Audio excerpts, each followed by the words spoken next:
Selamat pagi pemirsa. Babak baru konstelasi dukungan terhadap Capres bermunculan kurang dari sebulan menjelang Pesta Demokrasi 14 Februari mendatang.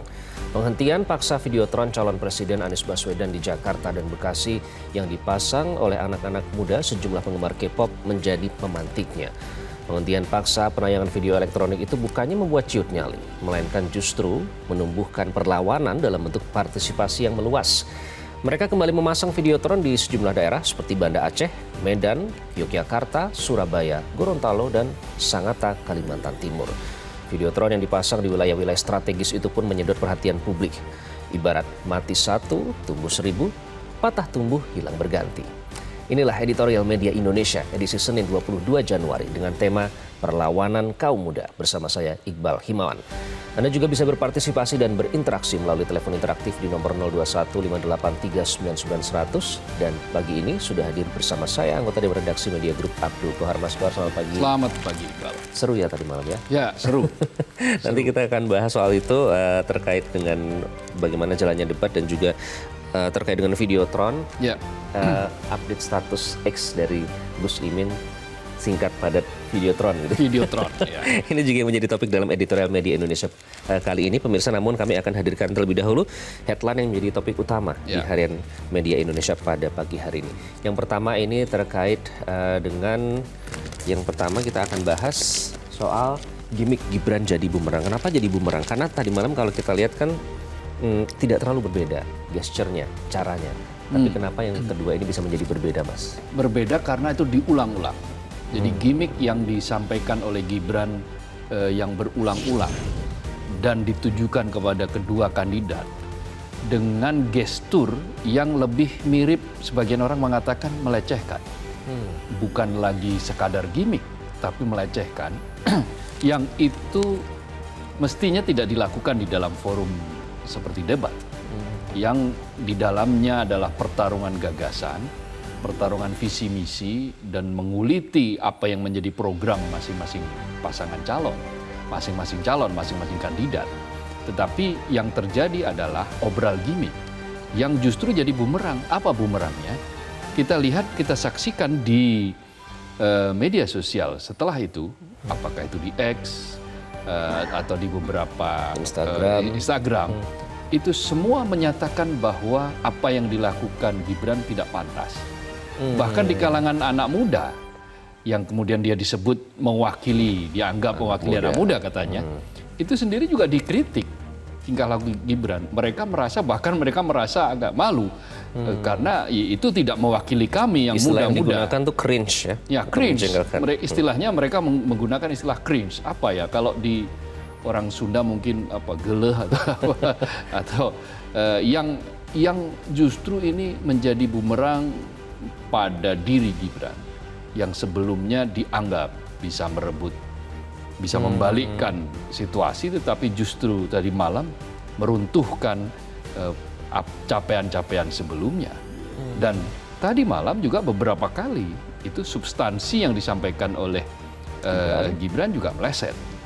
Misalnya tentang reforma agraria yang terkait dengan redistribusi lahan. Gibran lebih banyak bercerita tentang sertifikasi lahan. Padahal inti pokok dari reforma agraria yang dituntut itu adalah redistribusi lahan.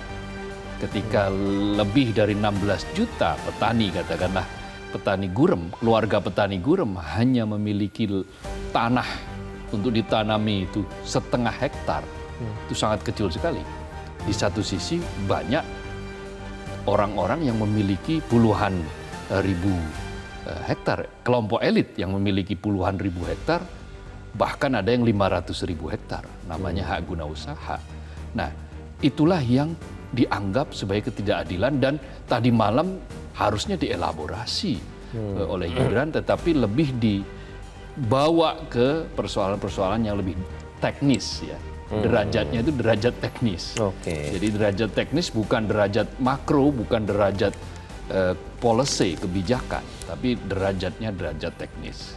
Oke, dan soal sikap ini juga dikatakan oleh Alisa Wahid ya dari jaringan Gus Durian, Ya. menyayangkan karena sedikit jahil itu berbeda dengan sikap melecehkan orang lain. Ya, Nah ya. itu yang ditangkap oleh para netizen, Mas Kohar. Karena Betul. juga kalau budaya di Indonesia kan secara etika ini yang diungkapkan Ya. oleh beberapa capres, ya yang lebih tua itu lebih menghargai apalagi di depan publik begitu ya. Ya. Tapi tidak tercermin dari malam. Betul, tegas, keras, kritis itu berbeda dengan melecehkan. Jadi tegas, keras itu tidak perlu harus melecehkan. Orang kalau paham substansi, kandidat kalau paham substansi tidak perlu banyak atraksi kan gitu katanya.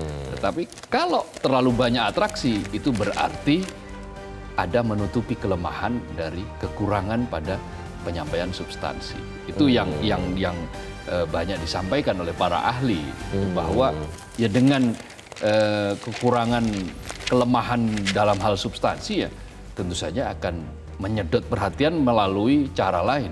Ya atraksi itu kan gimmick. Gitu. Oke, berarti soal substansi mungkin kita harus cari di mana substansinya nggak ketemu mungkin Mas Kohar. Ya itu tadi yang menjadi topik headline pertama, kemudian yang menjadi topik utama di media Indonesia. Hari ini yang kedua ini adalah terkait dengan kita lihat politik uang bayangi kampanye Akbar.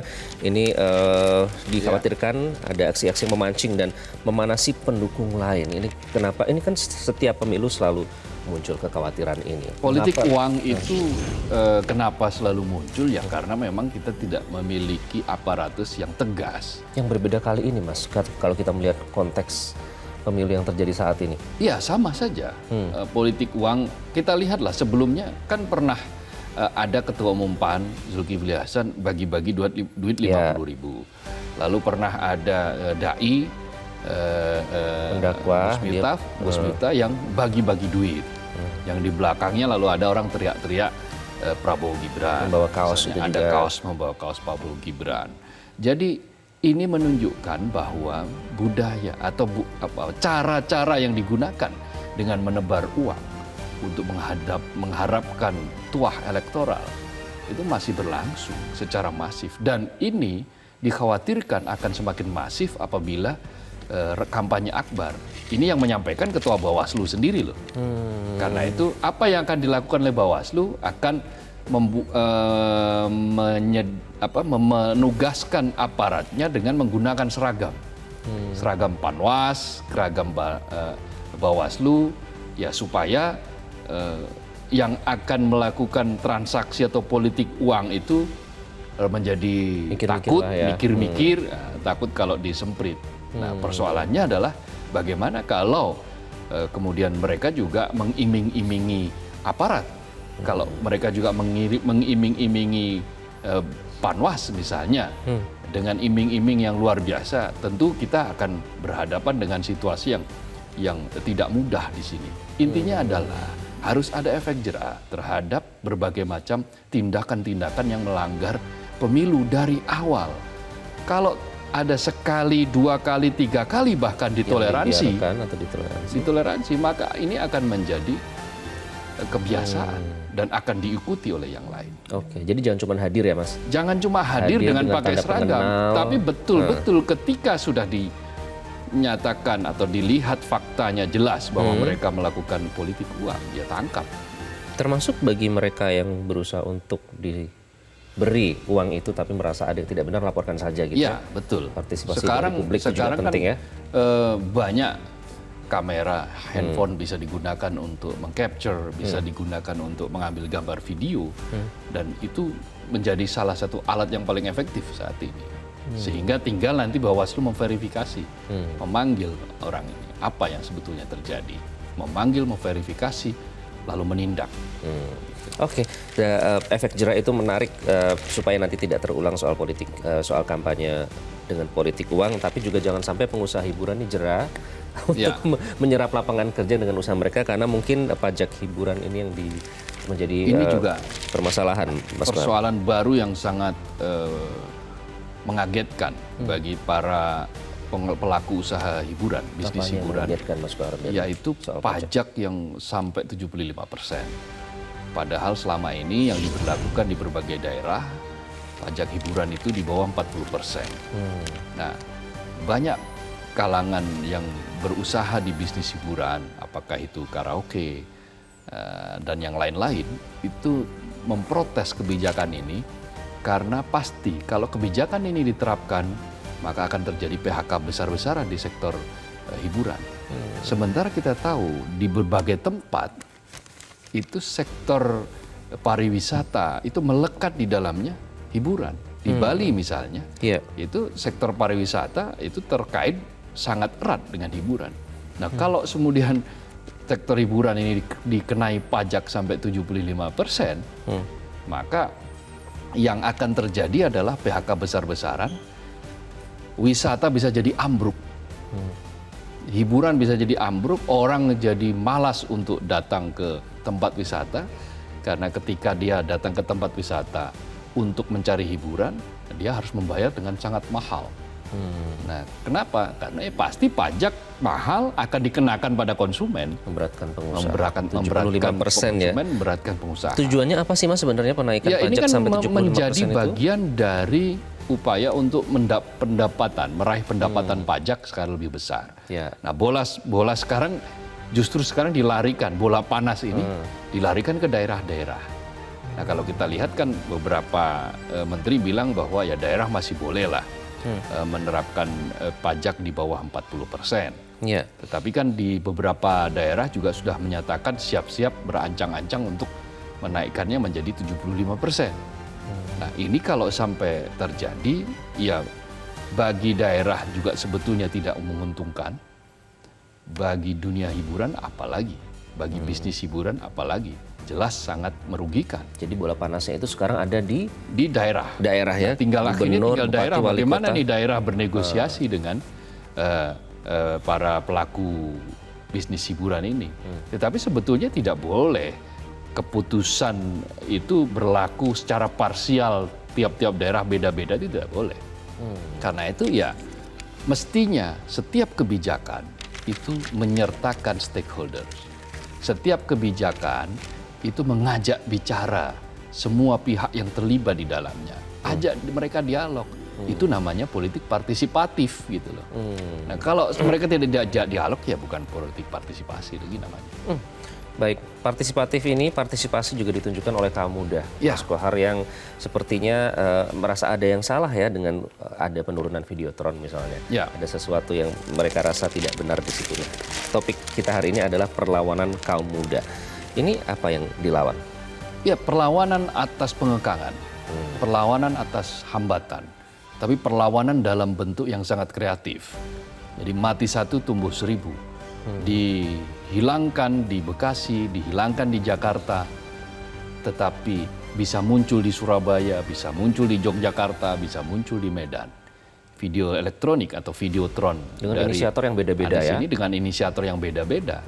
Itu adalah selain bentuk perlawanan, itu juga wujud dari partisipasi. Tumbuhnya atau berkembangnya politik kesukarelawan. Politik kesukarelaan, itu partisipatif namanya. Nah, partisipatori dalam politik ini, itu yang sebetulnya inti dari demokrasi. Demokrasi itu intinya partisipasi. Partisipasi yang genuine, partisipasi yang asli, bukan partisipasi yang polesan. Apalagi mobokrasi, apalagi mobilisasi. Nah, itu yang membedakan. Nah, dalam kasus Videotron ini adalah sebuah sebuah berkah, blessing lah ya. Blessing yang luar biasa bagi demokrasi kita. Karena ternyata perlawanan terhadap pengekangan itu bisa lebih kreatif. Bentuknya apa? Bukan hanya Videotron loh. LED truk juga mulai ada, mulai muncul. Dan dana itu mereka kumpulkan dari saweran. Urunan ya sawerannya. Inilah yang disebut sebagai bentuk kesukarelaan, sukarelawan politik. Yang betul-betul diwujudkan dalam bentuk, ya saya rela berkorban demi pilihan saya, demi idealisme saya. Dan itulah prinsip kaum muda yang benar. Oke, jadi ini tentu berbeda ya dengan tim SES yang punya modal besar, kemudian memasang baliho atau Videotron itu berbeda ya, karena ini benar-benar datang dari inisiasi masyarakat begitu melalui politik partisipatif. Nah, itulah yang menjadi topik dalam editorial Media Indonesia kali ini. Pemirsa, kita akan saksikan bersama, inilah perlawanan kaum muda.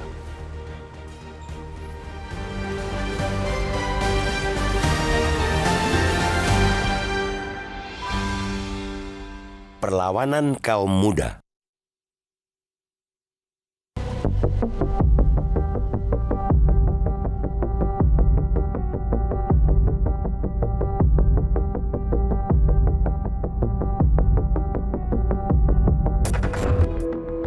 Babak baru konstelasi dukungan terhadap Capres bermunculan kurang dari sebulan menjelang Pesta Demokrasi 14 Februari.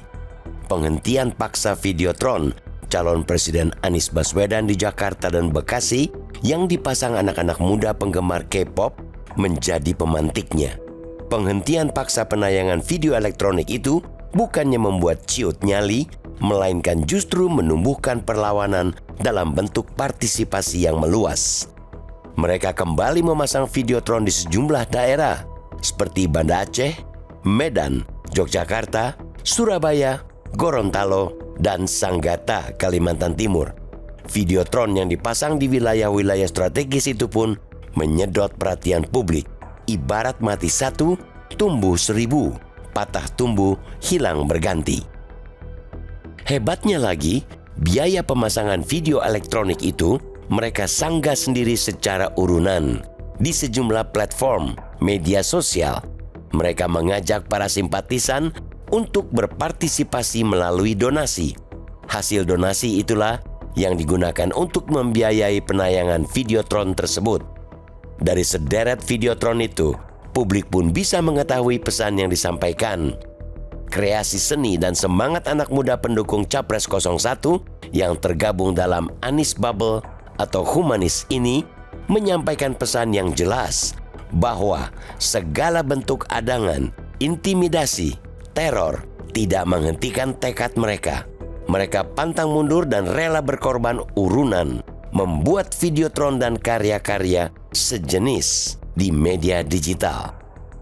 Penghentian paksa Videotron Anies di Jakarta dan Bekasi juga justru kian ramai diperbincangkan di media arus utama dan media sosial.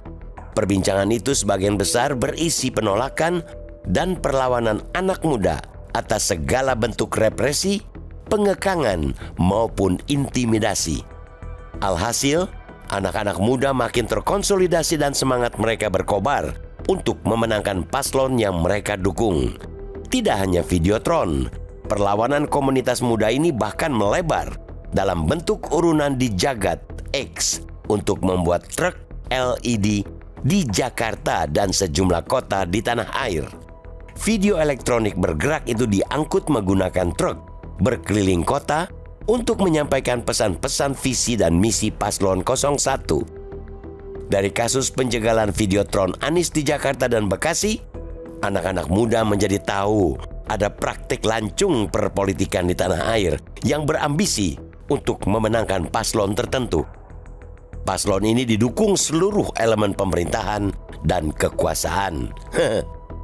Mereka menjadi tahu bahwa tidak mudah menegakkan demokrasi dengan bersendikan etika dan hukum. Mereka, anak-anak muda itu, merasakan sendiri bagaimana kekuasaan didaya gunakan amat eksesif untuk memenangkan calon tertentu, termasuk dengan cara menghambat kreativitas yang menjadi ciri khas mereka.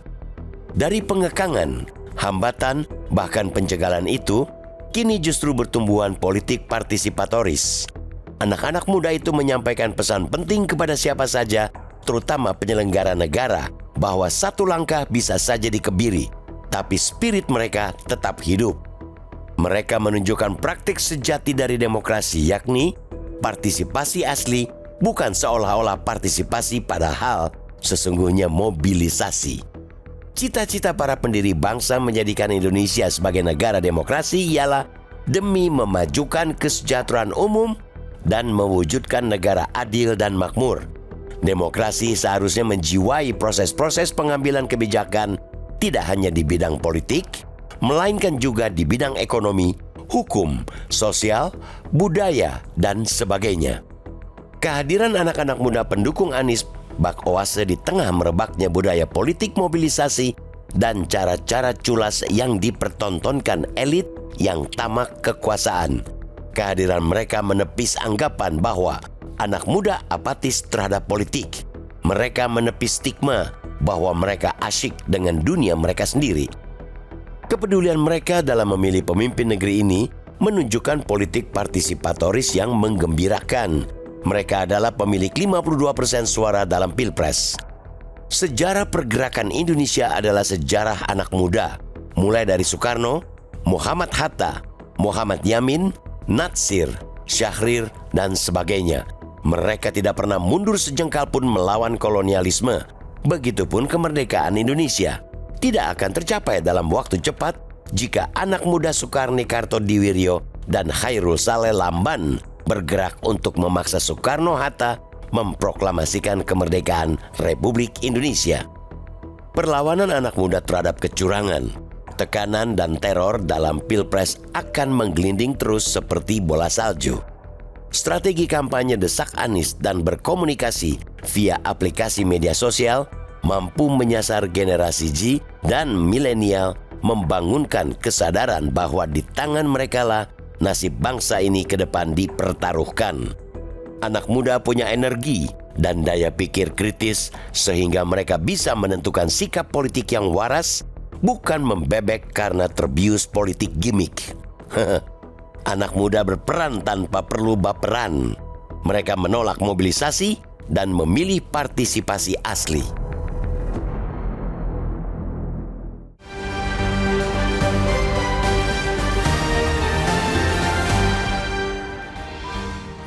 Perlawanan kaum muda itulah yang menjadi topik dalam editorial media Indonesia. Kali ini kami ingatkan Anda bisa berpartisipasi dan berinteraksi terkait tema yang kami bahas melalui telepon interaktif di nomor 021 583 99 100. Kami akan kembali usai jeda, tetaplah bersama kami.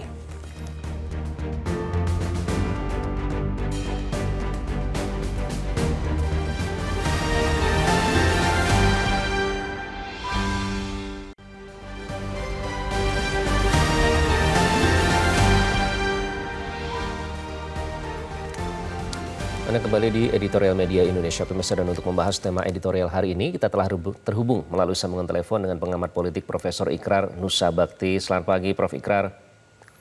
Selamat pagi, Iqbal. Prof. Ikrar, soal anak muda ini kan masing-masing pihak bisa mengklaim ya, karena kita mengingat demografi anak muda yang akan menggunakan hak pilih mereka ini sangat besar. Jadi pintar-pintar kita membedakan antara yang mereka benar-benar peduli atau mereka yang hanya meraup anak muda demi kepentingan elektoral begitu. Nah, kalau dalam hal ini anak muda seperti tidak terima dengan ada penurunan Videotron, kemudian mereka inisiatif urunan untuk membuat Videotron di daerah lain. Ini gerakan apa yang Anda lihat, Prof. Ikrar? Ya, kalau buat saya nih gerakan kebangkitan kembali partisipasi politik anak-anak muda ya. Ini juga untuk menunjukkan kepada para elit politik yang boleh dikatakan membajak demokrasi kita ya, dan mengubah demokrasi kita dari yang tadinya dari rakyat, oleh rakyat, untuk rakyat, menjadi dari elit, oleh elit, dan untuk elit ya. Itu yang menyebabkan makanya anak-anak muda itu mulai bergerak ya, menunjukkan partisipasi aktif mereka, partisipasi original mereka ya, dan juga partisipasi yang boleh dikatakan berani berkorban untuk menggunakan anggaran mereka sendiri ya, untuk kepentingan perjuangan ya, baik paslon nomor 1 maupun paslon nomor 3 begitu kan. Jadi ini kayaknya makin menggeliat lah begitu. Ada apa di balik pengorbanan itu tadi Anda menggunakan istilah itu dari para kaum muda ini, Prof? Ya, karena Anda tahu bahwa selama ini penguasa ya, ataupun mereka yang menjadi alat penguasa itu berupaya untuk menihilkan atau mengurangi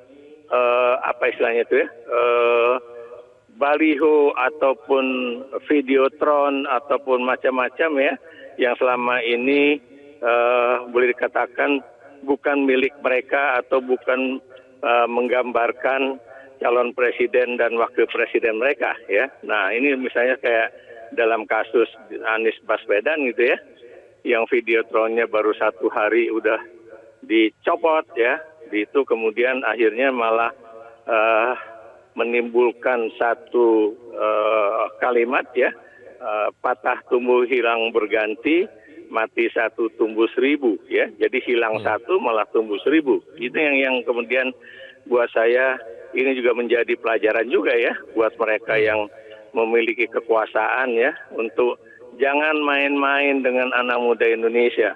Karena biar bagaimanapun perjuangan anak-anak Indonesia itu sudah terbukti ya, baik itu di era tahun 1900-an ya, kemudian sampai menuju kemerdekaan ya, seperti yang tadi Anda ulas ya, bagaimana Hairul Saleh dan Bung Karni itu kemudian apa istilahnya itu mendesak Soekarno-Hatta agar memproklamasikan kemerdekaan Indonesia begitu. Oke, terakhir Prof, apa bedanya perlawanan kaum muda ini, partisipasi dari kaum muda ini jika dibandingkan dengan 5 tahun, 10 tahun yang lalu? Apa yang berbeda kali ini? Ya, kalau yang 10 tahun atau 5 tahun yang lalu itu kan banyak anak-anak muda kan bergabung dengan apa istilahnya itu dengan kelompoknya ya, tanpa kemudian mereka menghadapi suatu tekanan-tekanan politik ya dari petahana ataupun mereka yang sedang berkuasa ya. Nah sekarang kan karena Anda tahu ini kayaknya sangat keras ya,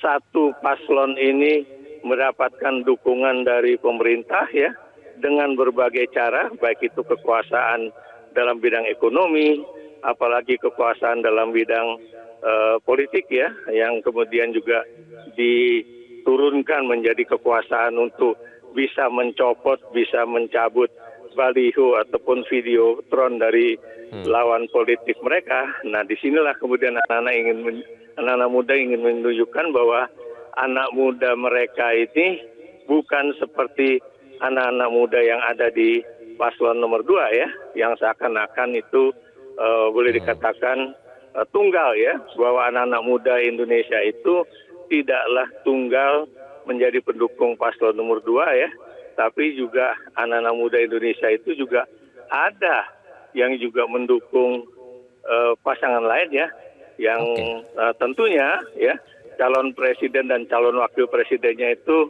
tidak emosional dan juga tidak baperan ya, dan calon wakil presidennya itu tidak apa istilahnya itu tidak memiliki etika dan juga tidak memiliki peradaban yang tinggi ya.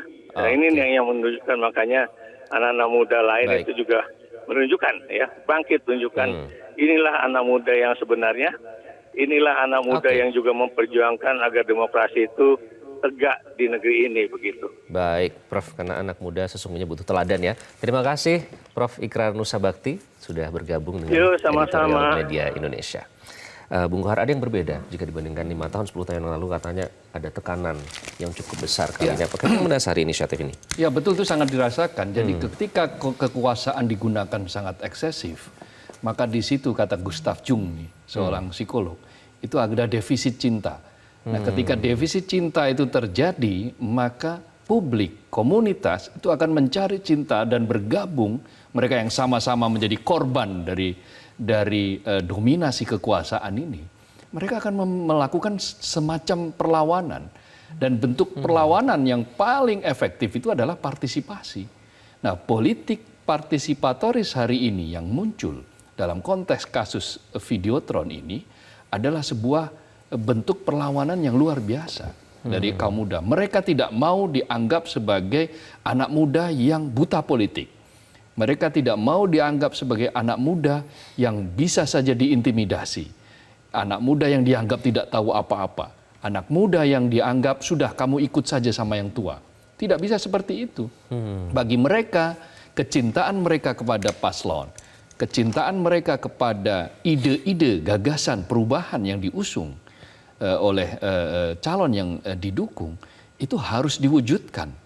Karena itu bentuknya muncullah Videotron di mana-mana, muncullah Videotron dalam bentuk mobile, diangkut oleh mobil, oleh truk dengan keliling. Maka di media sosial pun kita saksikan juga hari ini, justru ketika Videotron itu di take down, diturunkan ketika hanya tayang 1 hari meskipun sebetulnya perjanjiannya 1 minggu, justru ini memantik perdebatan yang sangat luas dan memancing dukungan yang juga sangat luas. Akhirnya menggulung ini. Dan ketika sudah menggulung seperti ini, maka itulah bentuknya. Kemudian idealisme muncul, kreativitas muncul, pengorbanan muncul. Dalam bentuk apa? Urunan itu. Iya. Sampai di daerah-daerah kan kita Betul. menyaksikan Dengan cara yang kreatif seperti juga ya? itu. Ya, proses kreatif akan muncul. Oke, baik, nanti kita akan bahas karena soal anak muda tadi poin yang disampaikan oleh Prof. Ikrar juga menarik. Semua kan saling mengklaim anak muda. Ya. Tapi ada yang merelasikan juga karena kandidatnya juga anak muda meskipun jalurnya kontroversial melalui jalur paman gitu ya. Tapi ini juga akan menjadi siapa sih sebenarnya kaum muda yang dimaksud ini apa oleh masing-masing paslon dan apakah ini akan berhasil untuk membuat elektoral para calon ini naik dengan strategi mereka. Nanti kita akan undang juga Anda untuk berpartisipasi melalui sambungan telepon pemirsa. Namun kami harus jeda terlebih dahulu. Tetaplah bersama kami di Editorial Media Indonesia.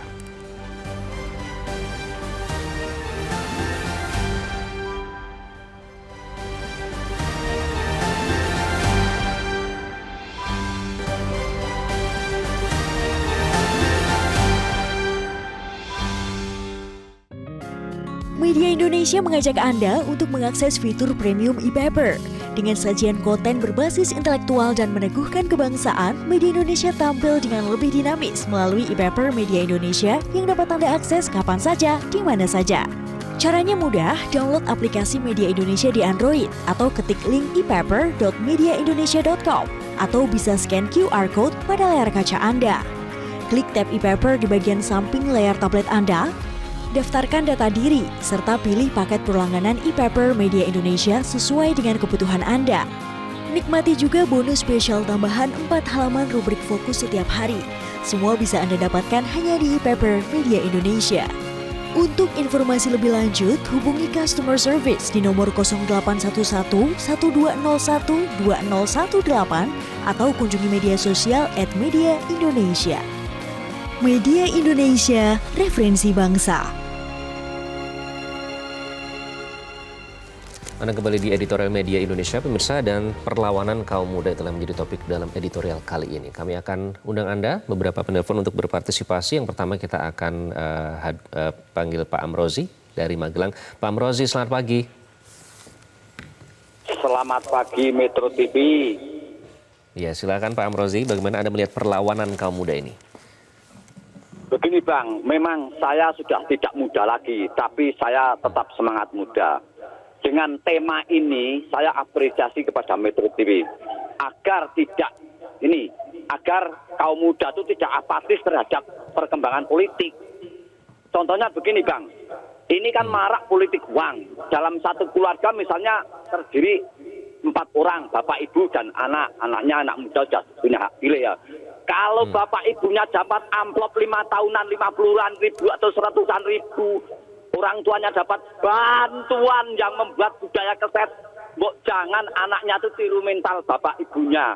Anaknya harus punya sikap yang brilian melawan ketidaknetralan ini semua. Jadi anak muda sekarang itu jangan apatis. Negara kita merdeka karena kaum muda. Saya sangat dongkol dan benci kalau anak-anak muda masa bodoh, apatis, ikut mental orang tuanya, yang penting dapat bantuan yang membuat budaya kaset. Bantuan akan membuat politisasi.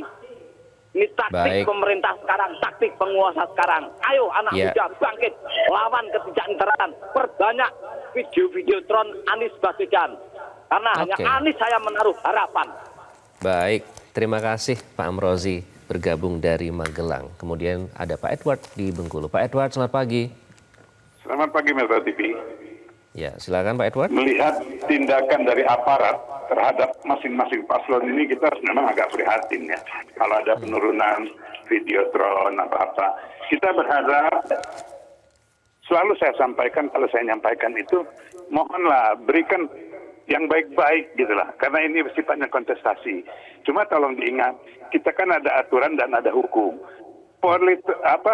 Videotron itu dipasang sesuai aturan, enggak.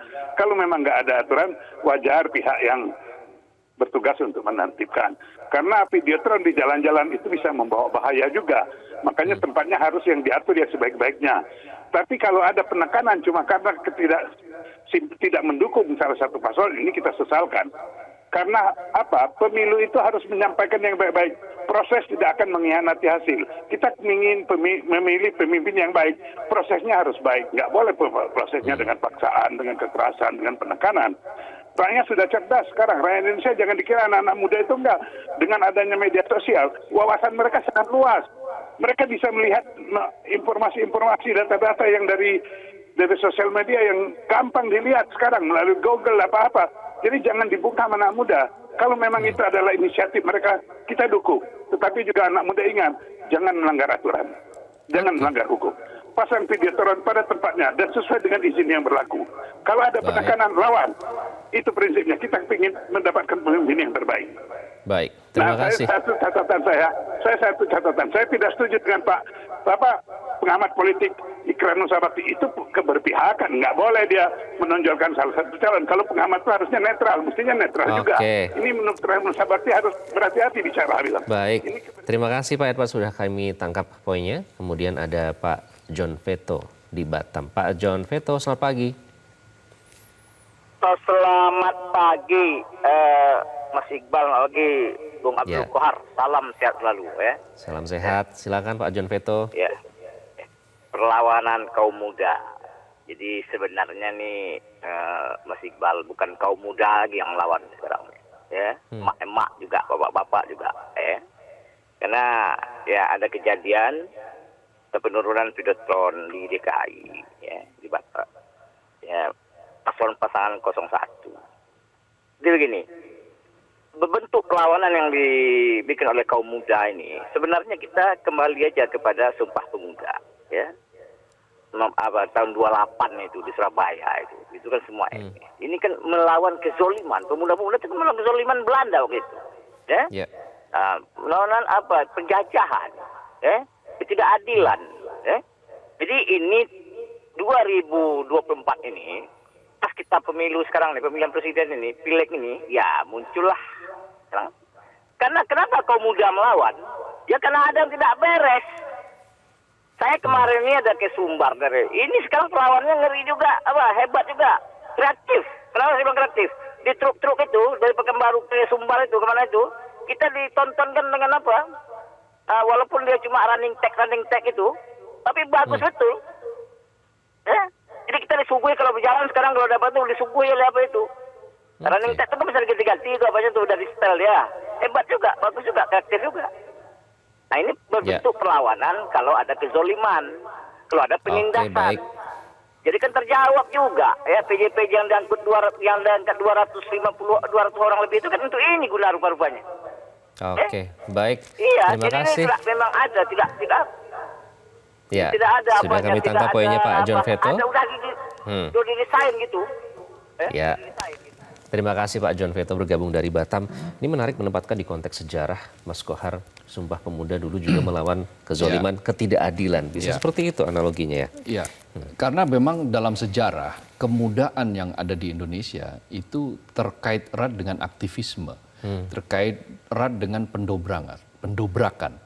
Nah, spirit kemudaan itu memang spirit melawan segala sesuatu yang tidak adil. Caranya berbeda tapi semangatnya sama ya? Betul, segala sesuatu yang membuat mereka terintimidasi. Maka justru muncul perlawanan di situ. Nah dalam konteks kasus Videotron, itu kan kalau menurut pengakuan yang memasang, itu sebetulnya semua item sudah dipenuhi. Tetapi akhirnya kesepakatan diingkari. Kenapa? Karena ya alasannya macam-macam. Alasannya terakhir adalah katanya itu tempat Videotron itu adalah tempat untuk iklan komersial. Tidak untuk iklan politik. Nah, kita tidak tahu persis seperti apa yang sesungguhnya terjadi. Kalau soal tempat kan Videotron di Jakarta dan di Bekasi itu tempatnya memang itu digunakan untuk Videotron. Nah, itu problem terkait dengan teknis. Tetapi anak-anak muda ini merasakan ada sesuatu yang tidak bisa mereka terima, yang tidak bisa mereka ungkapkan secara terang benderang begitu, sehingga akhirnya mereka ya membentuk sebuah perlawanan kreatif. Apa itu dengan menggunakan truk LED Videotron yang mobile, yang berkeliling, yang nanti akan terus berkeliling setiap hari, yang uangnya bukan dari tim sukses loh ini. Uang dari kantong mereka sendiri dengan cara urunan, dengan cara saweran. Ini adalah bentuk perlawanan dan ini adalah bentuk partisipasi politik yang membanggakan. Partisipasi politik seperti inilah ciri khas anak muda Indonesia. Anak muda Indonesia yang selalu tidak suka terhadap segala bentuk intimidasi, segala bentuk tekanan, segala bentuk penghadangan. Mereka pasti akan melawan semacam ini. Karena itu bertolak belakang dengan prinsip mereka. Dan itu juga tadi menurut Pak Amrozi harus ditunjukkan dari lingkungan terdekat yakni keluarga. Harus menjadi contoh begitu, karena kalau misalnya tadi bapak ibunya mendapatkan dikasih uang setiap 5 tahun, anak muda harus berani mengatakan bahwa itu tidak benar. Ya, keluarga itu kan tempat sosialisasi sebetulnya yang paling awal dan paling efektif. Nah, bagaimana sebetulnya menyosialisasikan ide-ide, gagasan-gagasan, agar setiap pribadi di Indonesia itu menjadi pribadi yang punya idealisme. Jadi perlawanan itu bukan kualat ya, kalau di lingkungan keluarga ya? Bukan. Dalam pengertian begini, mereka harus memberikan kesempatan kepada anggota keluarganya untuk selalu berdiskusi, menyatakan bagaimana sebetulnya apa yang sebetulnya terjadi. Nah, dari sosialisasi dari diskusi di keluarga, ya muncullah kemudian berbagai kemajuan-kemajuan di berbagai bidang. Termasuk dalam sikap mengembangkan demokrasi, dalam sikap partisipasi, tidak apatis gitu. Nah, karena kalau ada pihak-pihak yang apatis ya sebetulnya yang rugi ya rakyat sendiri. Untuk kali ini ketika mereka menyaksikan ada ketidakadilan, mereka menyaksikan ada ketidaknetralan, maka ya lawan dengan cara yang sangat kreatif, tidak dengan cara merusak, tetapi justru dengan cara-cara yang menyenangkan gitu. Betul. Ya. Seperti membuat kreativitas Videotron itu. Dari lingkungan terkecil bisa justru ada pertukaran gagasan, bisa berdiskusi gitu ya Mas. Kecuali kalau ada yang mungkin emosian, mungkin agak susah untuk menyampaikan gagasan itu. Kami akan kembali, pemirsa, kami harus jeda terlebih dahulu. Tetaplah bersama kami di Editorial Media Indonesia.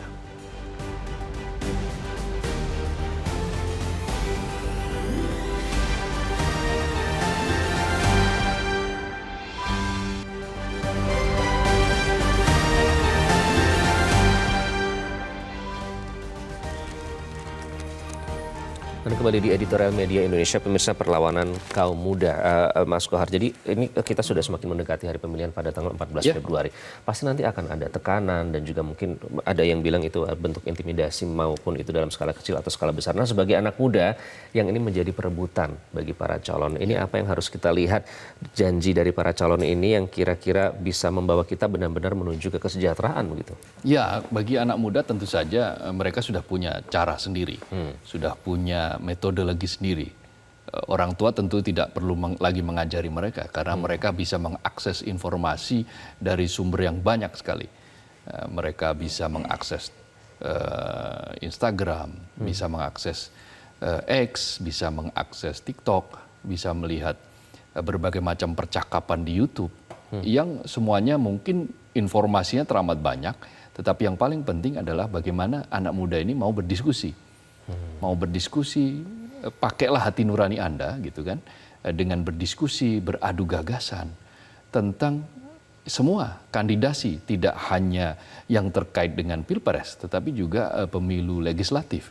Karena ingat bahwa pemilu kali ini bukan hanya pemilu pilpres loh, ini juga ada pemilu legislatif yang akan memilih calon anggota legislatif dari berbagai tingkatan, dari DPRD provinsi, dari DPRD kabupaten, kota, DPR RI, juga DPD RI. Nah, semua membutuhkan kejelian kita. Intinya adalah bahwa spirit yang sekarang sedang berkembang, ini adalah bentuk partisipasi genuine, bentuk partisipasi asli yang sekarang sedang berbiak ini. Sedang berbiak bersamaan dengan berbiaknya tekanan, intimidasi, ketidaknetralan, berbagai macam penjegalan, penghambatan, yang semuanya ini kemudian beriringan dengan yang satu ini, partisipasi.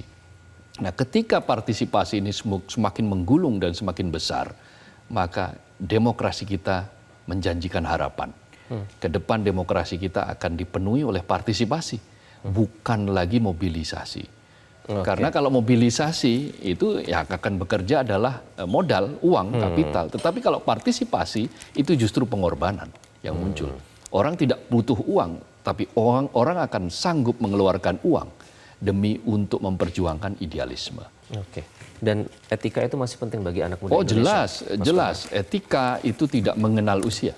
Etika itu ya muda, tua, sampai kemudian yang paling tua sekalipun, ya mereka harus paham. Karena etika itu paling tinggi posisinya.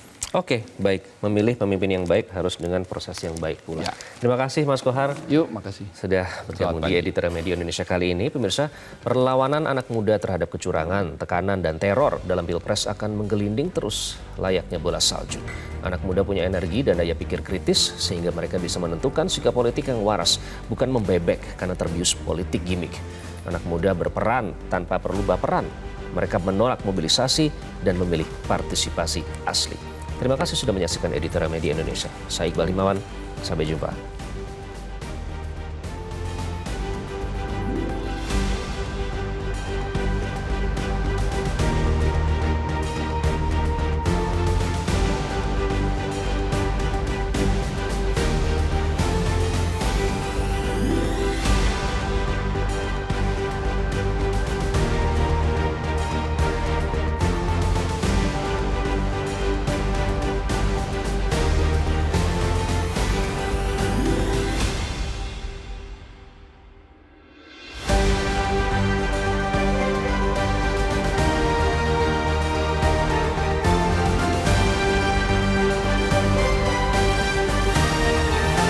Jelajahi cara baru mendapatkan informasi. Download Metro TV Extend sekarang.